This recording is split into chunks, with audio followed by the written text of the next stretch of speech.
Hello, everyone. Our discussion on the application to the European Court of Human Rights, um, Vauhkala, which is me, against State of Finland on COVID pass. And now we go to the fourth discussion session with Tuukka Lampela, my legal team member here from Finland.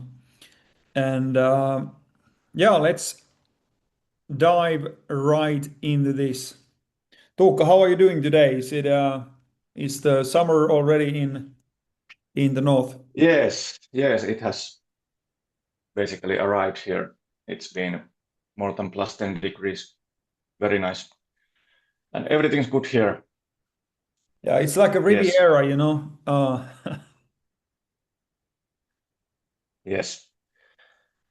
Yeah, so should we start Should we start immediately and or yeah, or and do let's you have do. anything, any great things or anything to say? No, it's 12th of March. We filed the case to the European Court. Virginie, my French lawyer, and 2 weeks after that, there came a decision that this is now under examination before the European Court, and now we're publishing these things here. And if you want to support the case and you are outside, you are not from Finland, you are not based in Finland, so you can do it at givesendgo.com/case COVID pass.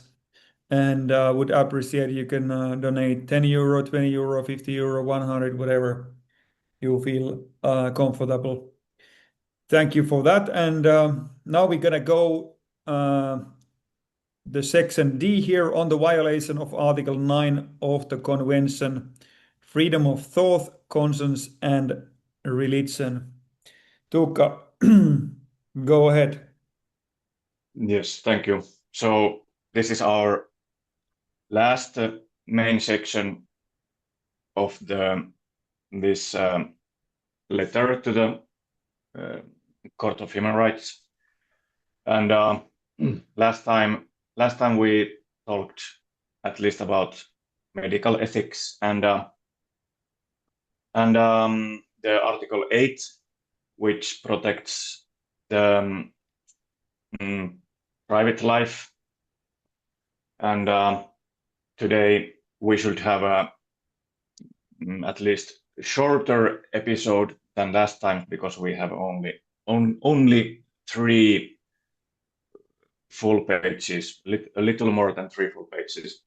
And yes, today our topic is this Article 9 of the Convention, which protects freedom of thought, conscience, and religion.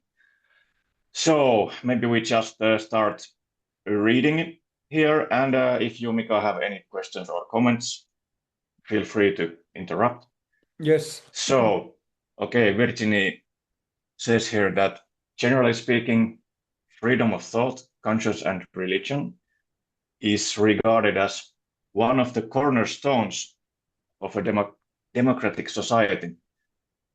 And yeah, and she says that the court has elevated religious freedom to the status of a substantive right under the convention. So I think she means that it's a very important right in the Convention of Human Rights. And okay, this is a quotation from the court's case law that for a personal or collective belief to fall within the scope of the right to freedom of thought, conscience, and religion, it must attain a sufficient degree of strength, seriousness, coherence, and importance for requirements: strength, seriousness, coherence, and importance. So on the other hand, the convention does not protect any kind of thought, conscience, or religion. And maybe you could, Mika, say something about your convictions. Do you what I have talked with you, you have made it clear, at least to me, that your convictions regarding your faith they have this sufficient degree of strength, seriousness, coherence, and importance. But Yeah. would you like to say anything about it? Yeah, I'm glad to tell. So, well, I'm 49, 45 right now, sorry. And when case, this incident happened at the Phaser Cafe, I was 41 and December 21. And in the court, I was telling that I've been a born again Christian since 1994 when I was 14. So I would describe it so that many people they are Christians in name only. They are called Christians, but they are not really born again from above, as we say. So then I received Christ at the gospel event, and I felt the forgiveness and and so on, like really the God's power. And ever since, all the time, I've been having my faith in Christ. I have never denied Christ or never doubted if there is God or so. And it's been the most important thing in my life ever since. And I told this in the court, and uh, there was my younger sister, was giving a testimony of this in the court, and also the pastor of Northwind Church in the Finnish court, that I have this consistency of faith and so on. So yeah, so since 1994, it's a long way to the 2024, 30 years. So you cannot say it came overnight or whatever. And I was actually telling this thing to my lawyer, former lawyer, Aki Nummelin here in Finland, that this was the main thing that the COVID pass was violating. But Aki didn't want to have it in the very initial letter to the court. He wanted to keep it like science. Let's keep it legal and science, whatever the description was there. This is, as I remember it, Aki is publicly an atheist with a left-wing background. This is public knowledge. So maybe he wanted to leave my faith part out of the first letter. But then when we had the hearing in the district court 3 days in April 2024, so we had it in writing, and in my oral hearing, this faith part was there. But initially in the first letter, it was not there. And but it's been now in the district and Court of Appeal and the Supreme Court, and now it's before the European Court of Human Rights.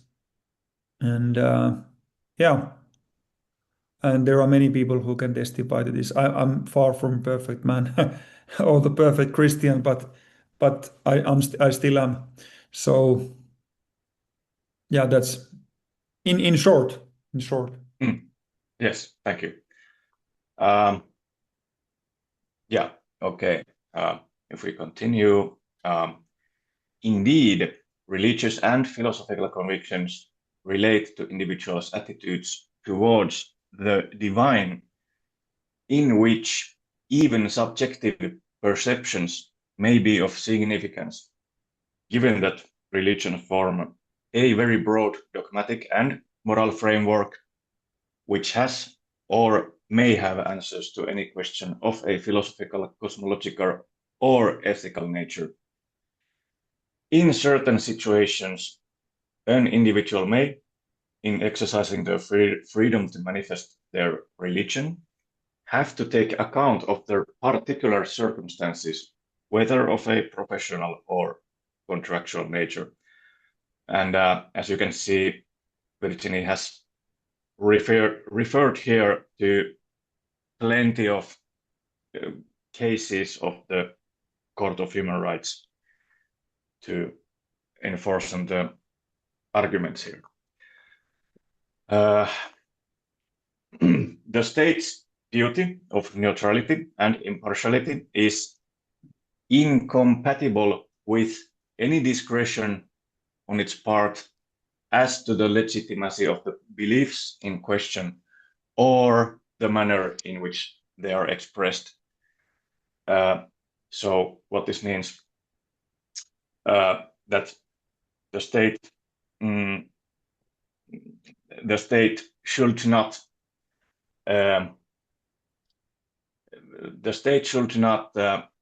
take any part in questioning anyone's beliefs or the legitimacy of anyone's beliefs based on religion or conscience. So that's the starting point here. And the state may not dictate to the individual what he or she must believe, nor may it take measures aimed at forcing him or her to change his or her beliefs. So, so we are building here an argument that the state basically tried to coerce you doing something that was against your faith. So and there's again plenty of. They kind of try to overrule with this COVID pass arguments that, well, even the Finnish court, the district court, they didn't really say anything on my faith in their decision. Do you remember? I don't remember they really said. Yeah, if there was something, then it was a very, very short section, but maybe it's just I don't remember. Maybe it's just only acknowledging that, okay, he had this kind of thing, but they didn't really want to go into any deeper there. If there's so many pages, I don't remember everything, but yeah. Yes, and furthermore, the convention bodies have explicitly or implicitly recognized that the guarantees of Article 9 of the convention apply to the various Christian denominations. Denomination means something like a religious community. Yeah, you can say there are many streams of Christianity. So there is like Lutherans and Episcopals, Anglicans. Then there's Pentecostals, Free Church, Baptist. Then Catholics also. Well, it's called Catholic, but they are sort of within the Christian, like a religion of Christianity considered. So yeah, wherever anyone is, so there's many of those in the world. So it's all there. This is basically, you could say that this is what's it called? Itsestäänselvyys. This should be a thing that is should not even be said out loud because it's so evident. It should be evident that the Christians, or all kinds of Christian denominations, are protected by the Article 9. But this is, just to make things clear. And we're still building the argument here. Yeah, and to clarify to people, so I'm more of sort of like a charismatic evangelical Christian, which is many in the USA and South America especially, and maybe Africa and so on. So it's not, and in Brazil especially, so there is very many of the same kind of stream of Christianity that I'm part of. So I'm not Lutheran, I'm not Catholic, I'm not Episcopal or Anglican or any of those. Yeah. So if we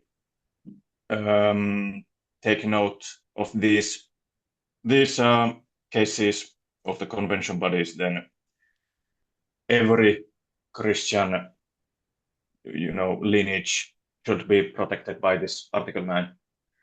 And no legal or logical argument can be invoked to counter a believer's assertion that a specific practice constitutes an important element of their religious duties. However, this does not prevent the court from making certain factual findings in order to determine whether an applicant's religious claims are genuinely serious and sincere, which we have to remember these 4 criteria that we had just a minute ago.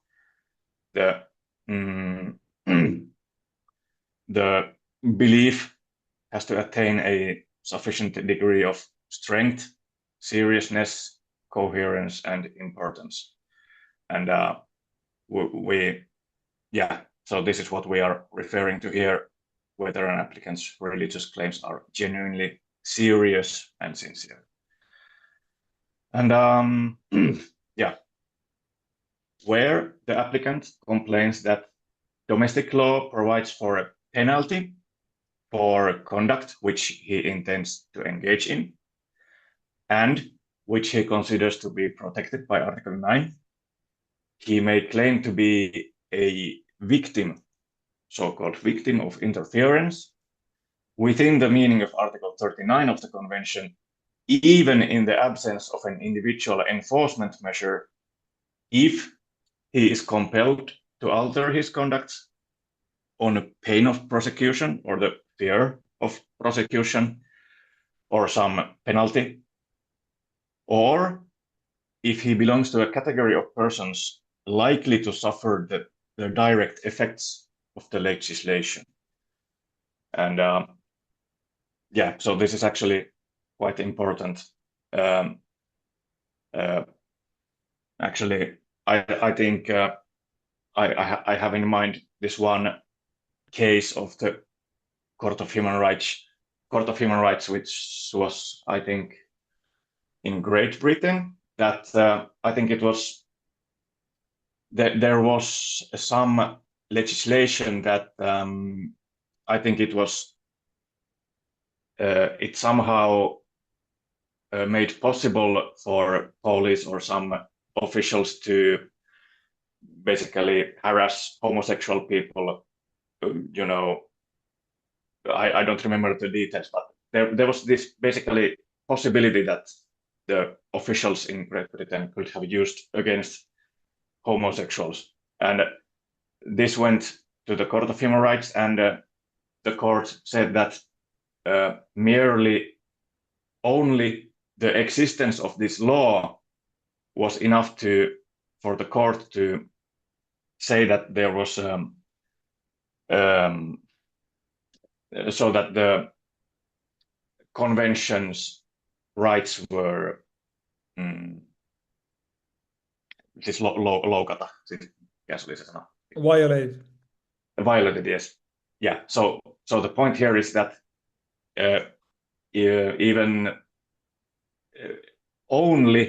merely the existence of a law which enables a violation of a right of the convention can be enough for the courts to say that someone is a victim, or some group of people, a category of persons, if they are likely to suffer the direct effects of the legislation. If they are likely, there doesn't have to actually happen anything, but it's enough that if the legislation is likely to if this category of persons are likely to suffer direct effects of this legislation, and or if an individual is compelled to alter his conduct on fear or pain of prosecution or some kind of penalty. So, for example, you had to basically suffer this economic and social discrimination, or fear and pain of discrimination if you don't take the free vaccines. Or pay really high cost for the PCR. Yeah. Myself. So yeah. Yes. And basically merely the existence of this COVID pass legislation had the effect of you suffering some direct effects of this, for example, this economic discrimination. Yeah, and we can say Okay. economic discrimination in a way that I was not allowed to consume money in social life. Yeah, and it was also against this our basic right written in the Constitution that everyone has the right to enjoy social and cultural life, not regarding their economic status, which we said something about in our earlier episodes, and there was in the expert statement of Matti Mukkonen also something about this. Yeah, but okay. Think about if somebody was unemployed and they got, let's say, 1,000 euro government's uh, unemployment benefits per month, for example, net after tax or whatever, and they had a couple of hundred euros to left after the rent, if the rent was low. So if they wanted to go into any cafe, they would have to pay 100, 200 euro per, was it like 72 hours each time? So you couldn't really, you cannot do it. Your account is empty. So Yeah, this was a really nasty thing to require people yes, these kind of monies. And for anyone to pay like 100, 200 euro per 2, 3 days for a test which is not made for diagnosis, kind of like play a lottery, what's coming out of there, and then, um, yeah, it's not right. yes. Okay, then Virginia refers here to again case law of the court regarding this Jehovah's Witnesses, and there has been this case where the court held that a refusal of blood transfusions freely consented to by Jehovah's Witnesses fell in principle within the scope of the individual's personal autonomy and was as such protected by Articles 8 and 9 of the Convention. And Virginie argues that the same should therefore apply to you who are a Christian. Yeah, and just to And clarify for people to following, so in Christian faith, Jehovah's Witness people or the faith is not regarded as Christian, and it's basically the thing is here that they deny that Jesus Christ is God and the Lord. So just a side note here, but the human rights should apply whether you are a Jehovah's Witness or Catholic or Christian or so on regarding the COVID pass and things like this for everybody. yes. Okay, for this freedom to be genuine, patients must be able to make choices in accordance with their own opinions and values, even if those choices appear irrational, ill-advised, or imprudent in the eyes of others. Similarly, the observance of dietary rules dictated by a religion or philosophical system constitutes a practice protected by Article 9 of the Convention. What do you mean Yeah, here with the like observance of dietary rule? Is that more like for eating stuff? yes, and I think there might be some translational error here from the French to the English, but okay, dietary rules dictated by a religion or philosophical system. According to the court, it constitutes a practice protected by Article 9. So, for example, uh, Jewish Muslim people don't eat pork. Most Hindu people don't eat meat. So this kind of dietary rules are protected by this Article 9. And I understand. yeah, Yeah, and in Islam faith and Judaism, they have this they don't eat pork. I yeah, eat pork. I eat bacon myself. yes. So you couldn't apply to be a Muslim or a Jew, at least with this diet, I think. Well, Jesus is Jewish king, Yeah. king The of the court, Jews as well. yes, yes. Okay, let's go on. Okay. Did Jesus eat pork? We don't know. We don't know. Uh, Okay, we can. I Uh, don't have you uh, don't have more than information. that, but yeah, it's Okay, we can talk. In We the can talk. Acts of Apostles. I think there is this pork part coming up. Later on when he was already in the heaven. So, but yeah, let's go on. Okay. Yes. The court has not yet formally ruled on the question of whether the guarantees of Article 9 apply to a refusal to be vaccinated or to have one's minor children vaccinated based on a critical stance towards vaccination on religious grounds. This is actually a really So, big thing because I remember Virginie, my lawyer, told me as well as I had a lunch and coffee in Paris in mid-March, around the day we filed the case to the European Court. She said that she doesn't know any case which has the faith or the religious freedom is at the core relating this like a COVID pass type of thing. So this is a very critical, crucial case for from the religious perspective as well. And the European yes, Court, it's 46 countries, 700 million people. So this is a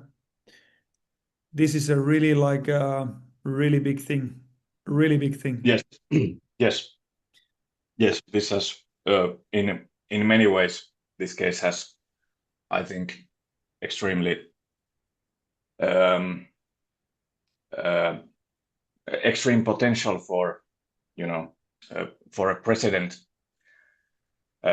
This has many interesting legal questions, Yeah, very many, very many. which could be making a new legal precedent.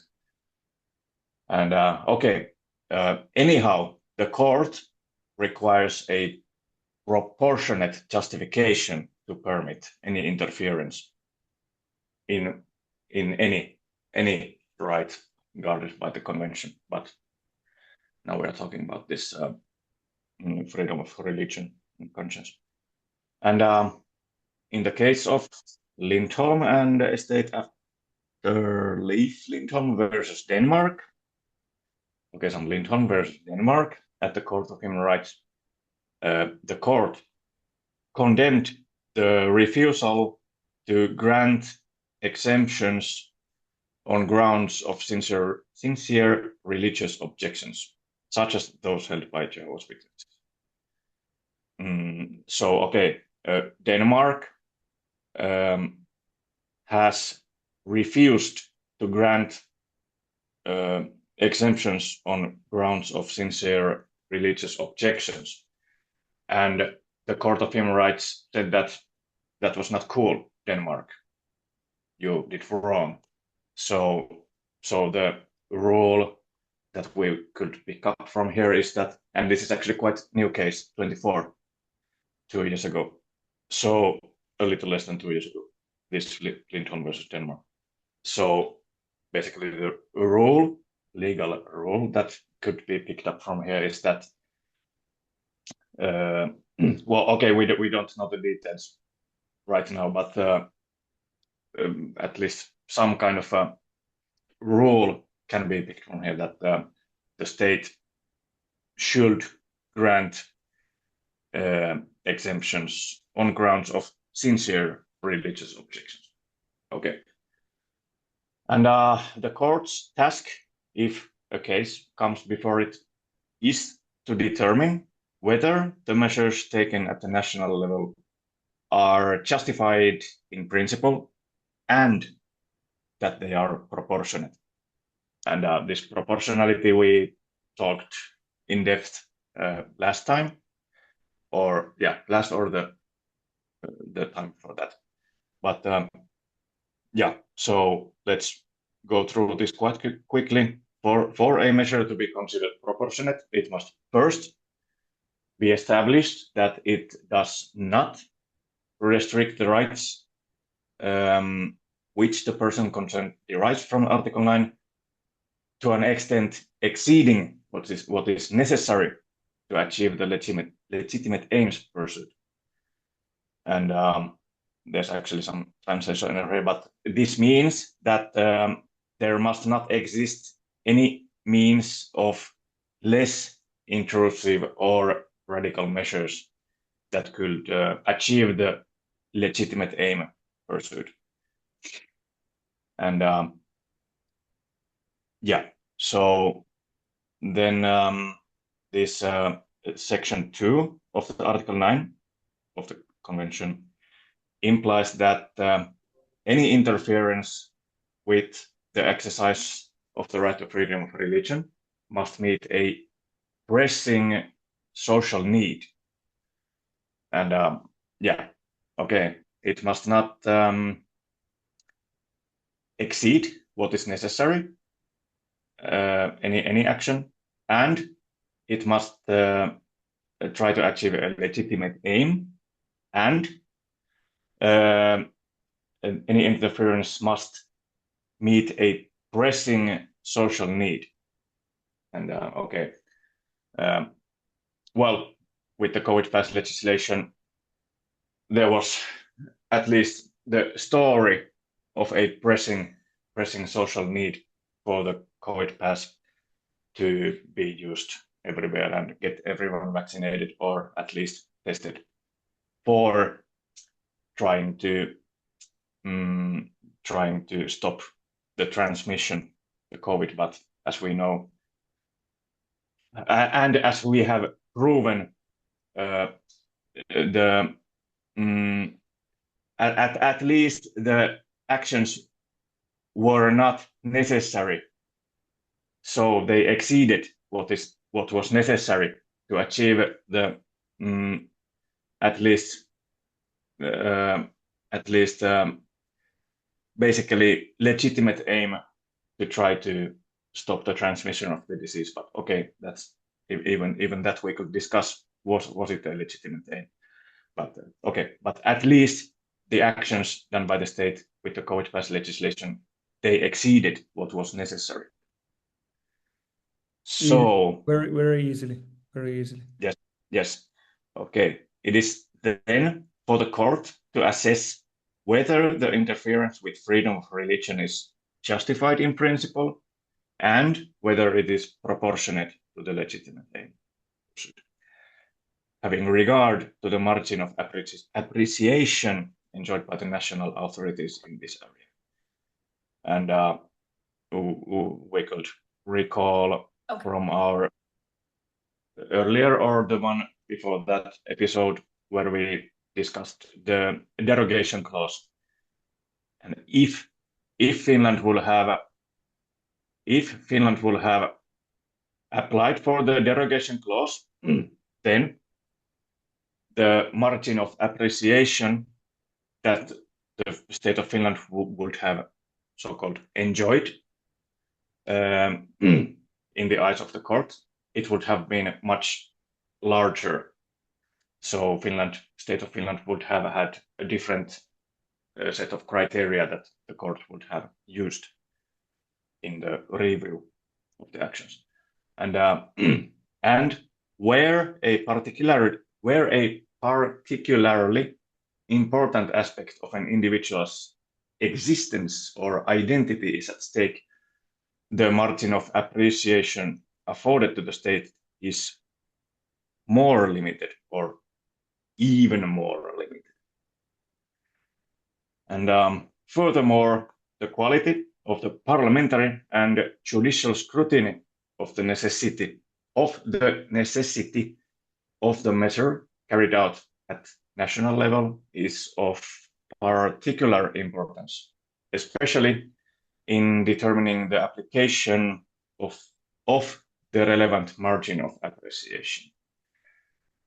And where a general rule is at issue, particular attention must be paid to the quality of the parliamentary scrutiny, including, amongst other things, the extent of consultation with the groups affected by the contested measure and the effort made by legislators to assess its impact on the fundamental rights invoked and to weigh up the rights and interests at stake within the framework of a duly considered process.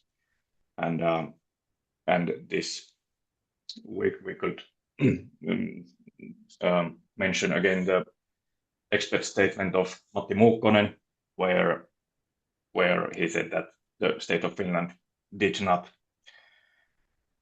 fulfill their duty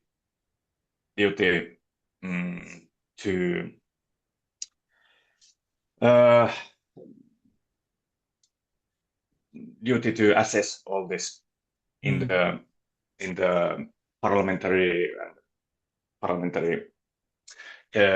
in the building up of the legislation and in the parliament.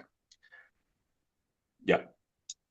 So the incentive to vaccinate via the COVID-19 passport therefore constituted an unjustified interference with the applicant's freedom of thought, conscience, and religion protected by Article 9 of the Convention. This is our claim, which we have been building up here. This is our argument. Yeah, it's like the freedom of thought, conscience, and religion. It's basically there. It's right there. Yes, and now, just in a second, I think we'll let you speak something. Actually, you can read this next section, this 138. Yeah, the applicant, a practicing Christian since 1994, bases his objection on sincere and consistent convictions drawn from the Bible. 1 Corinthians chapter 6, verses 19 and 20. Do you not know that your body is a temple of the Holy Spirit who is in you, whom you have received from God, and you do not belong to yourselves? For you were bought at a price, therefore glorify God in your body. And God created man in his own image, implying the sacred and inviolable nature of the human body. And in Leviticus, Old Testament 19:28, on the prohibition of unnecessary bodily modifications. These convictions led him to refuse the COVID-19 vaccines, which he perceives as potentially harmful cardiovascular neurological risk confirmed by Dr. Malhotra, or as altering the human genome in violation of the biblical principle of preserving the temple of the Holy Spirit. And this is funny, like I want to say this kind of thing that when the state makes this thing that, hey, we give you the free vaccines and or you take the PCR. So the vaccine, per the data of the government, can hurt you. It can even kill you. In Finland, it was like 6 or 7 people in 21 officially, based on the official record, died to the COVID vaccine, like the government data, and many injured. Also, the PCR test can hurt you physically when they do it like here with this PCR stick. It can also hurt you mentally and stuff like that. Anyone. So now your body is not owned by the state, but this COVID pass kind of makes that, hey, you have to submit your body to medical experiment or test, Otherwise, we will not let you live freely. So, and as the Apostle Paul is here writing, do you not know that your body is a temple of the Holy Spirit who is in you, whom you have received from God, and that you don't belong to yourself, for you were bought at a price? And it says in the New Testament that you were bought by the blood of Jesus to be redeemed back to God from the kingdom of darkness. So my body as a Christian is part of the body of Christ. I belong to God. I don't belong to the state of Finland, but I belong to God. So, and yeah, to glorify God in my body, if I take something knowing that it may cause serious harm, that's against my conviction and my faith. And then I was saying in the court that I would never, ever think that God would tell any politician or official or anyone that you have to take some kind of product that can do harm to you so that you can enjoy your life. So it's very simple, very easy. It's even Yes. logical. This should even make sense to an atheist if an atheist is thinking rationally. Would you agree? Yes. Yeah. Yeah. I think so. Just an atheist thinking that, well, if there was a God and if this was true, so this is so it doesn't require, you don't need to be a you don't need a degree from university. Yes. And yeah, the alleged interference affects not only moral conscience, but also, I think here's also some translation error, but also, yeah, this interference affects also bodily integrity, which you regard as a sacred principle.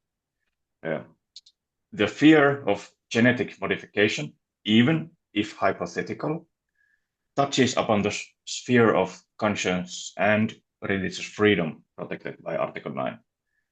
And you regard any administration of an innovative gene therapy referred to as a vaccine by the public authorities as indirect participation in a morally unlawful act and an infringement of sacred bodily integrity.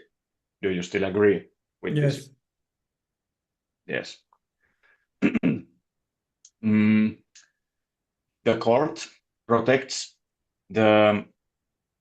this is again at least not so good English, but the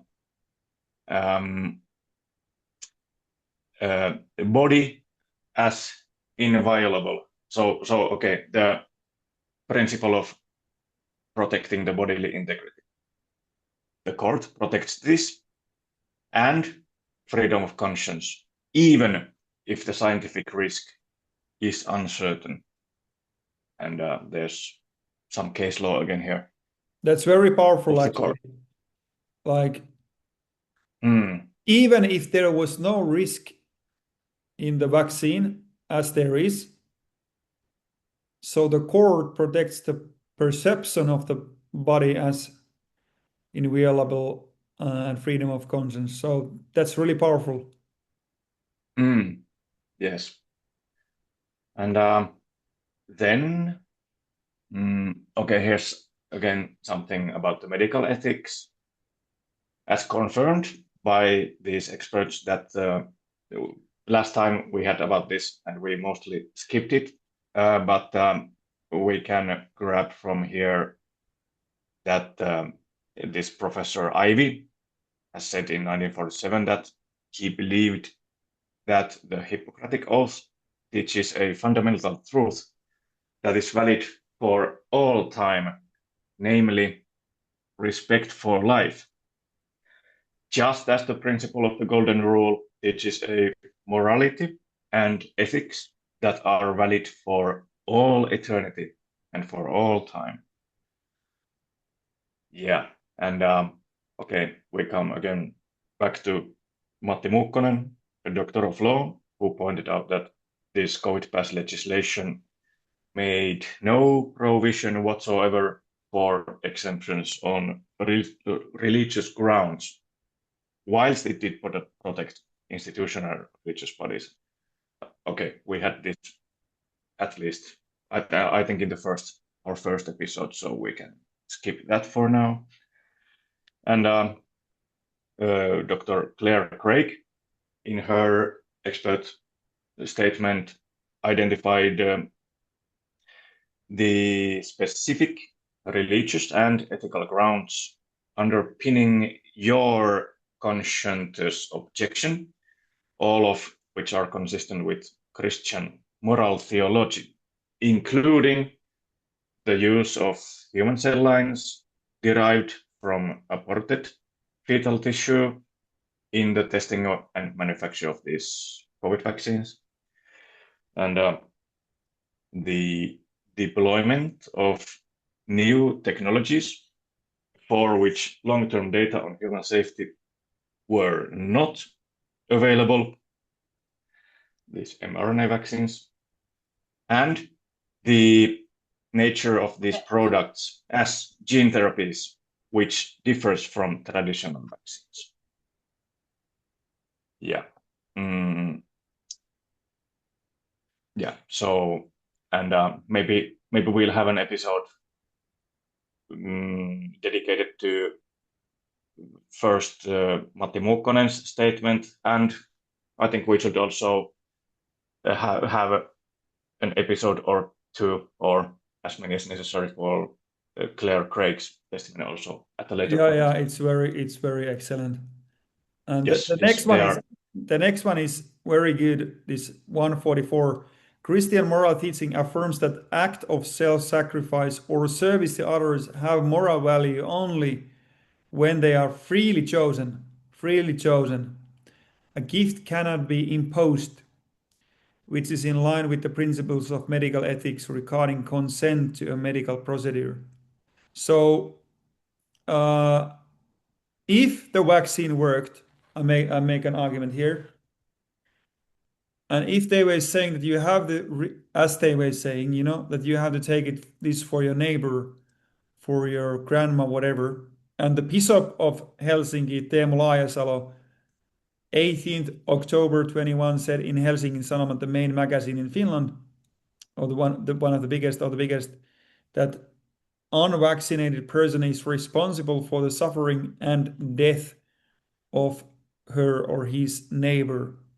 So that was really wrong and against the Christian ethics, even the statement there. But so you cannot force somebody that you have to take this medicine because of the other one, like forcing somebody, because it's a freedom of choice right there. And in the Bible, I go now really shortly the sideline. It's, some people say that communism has a lot to do with Christianity, that, hey, take from the rich and give to the poor, or transfer wealth from the rich to the poor.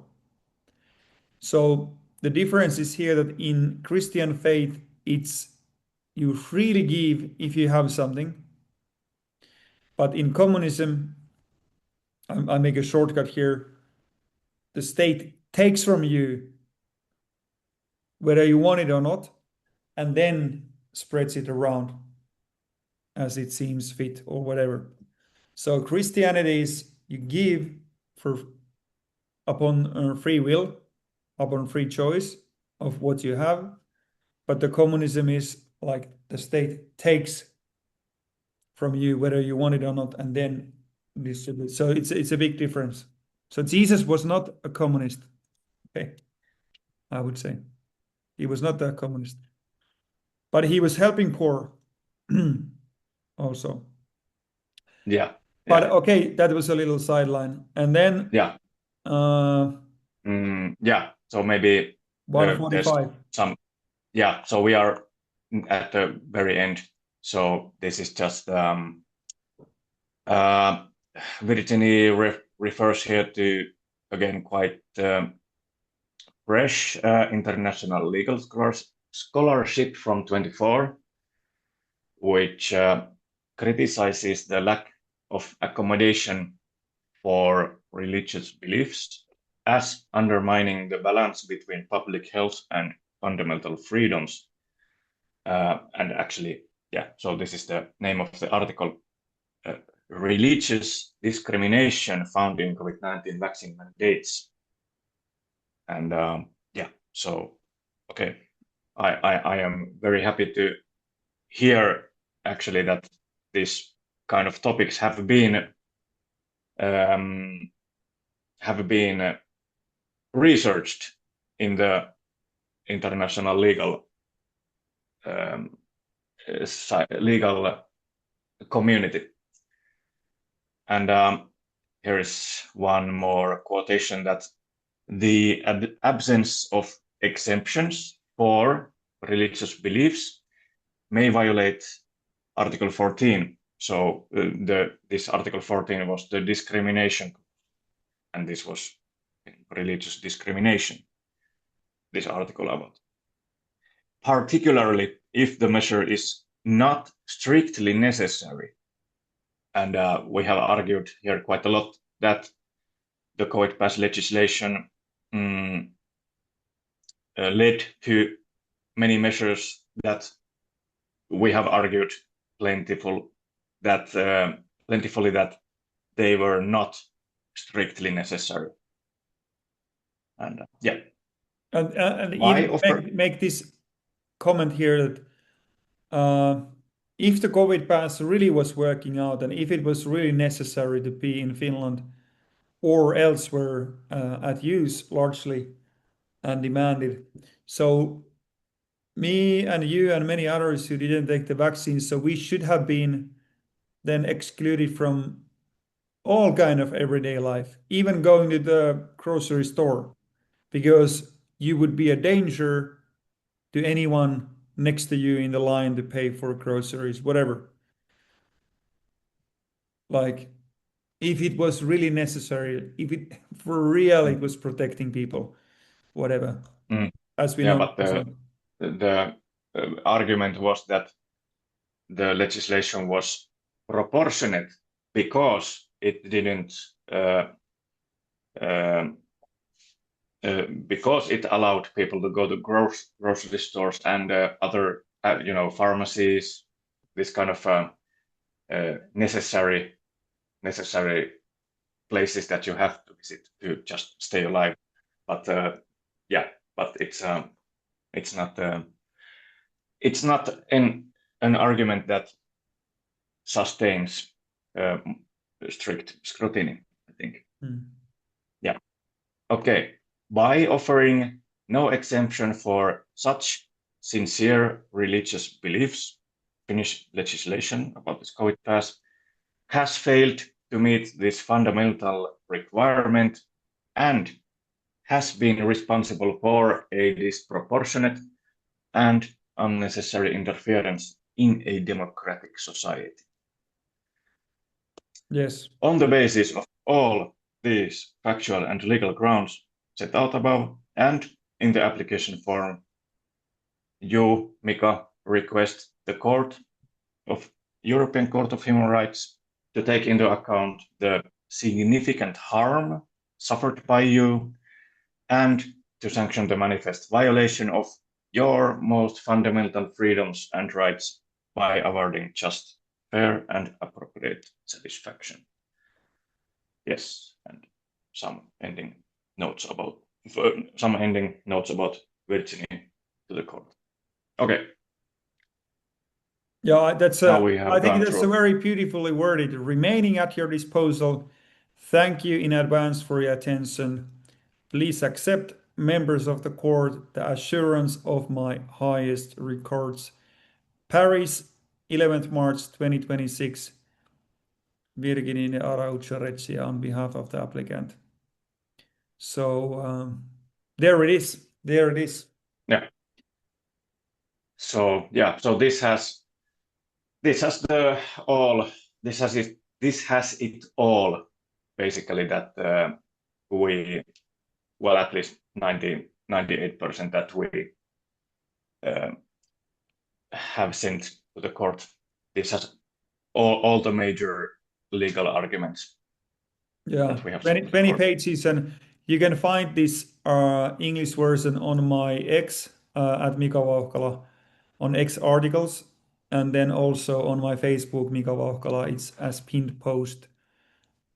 It's pinned on X and Facebook, so you will find this. And there is also like a Google Drive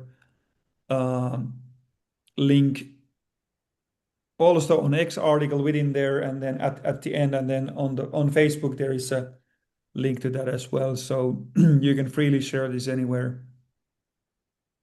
And can I ask you about the Finnish translation? Yeah, so the Finnish translation is now ready, and it will be published this week. And we are starting a mini fundraiser targeted to the Finnish audience. And the audience and people following outside Finland, you can donate at casecovidpass.com/givesendgo. Sorry, givesendgo.com/casecovidpass. You can donate from outside Finland. But yeah, the Finnish one is coming. It's ready, and it will be published soon. And we will be doing Finnish podcasts or discussions about the main dossier as well in the close future. Yeah. Tuukka, do you have anything else to say here?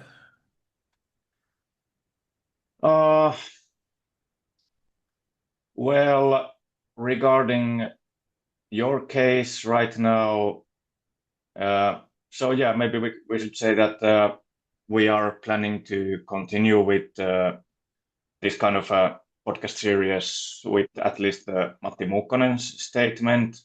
Yeah, Doctor. Yes. In English. Yes. Yeah, this English podcasts with the Muukkonen's statement, Claire Craig's statement, and maybe we can also have shows about Ase Malhotra's and Astrid Stuckelberger's statements at some point. So we have lots of material to go through still. All together, it was 738 pages we filed with the European Court. So that's quite a thick amount of paper. And yeah, and on YouTube and Rumble, you will see this whole thing, and on my X, this fourth video discussions at Mika Vauhkala, everything. So thank you. And thank you. we see in the next video. Yes. Thank you.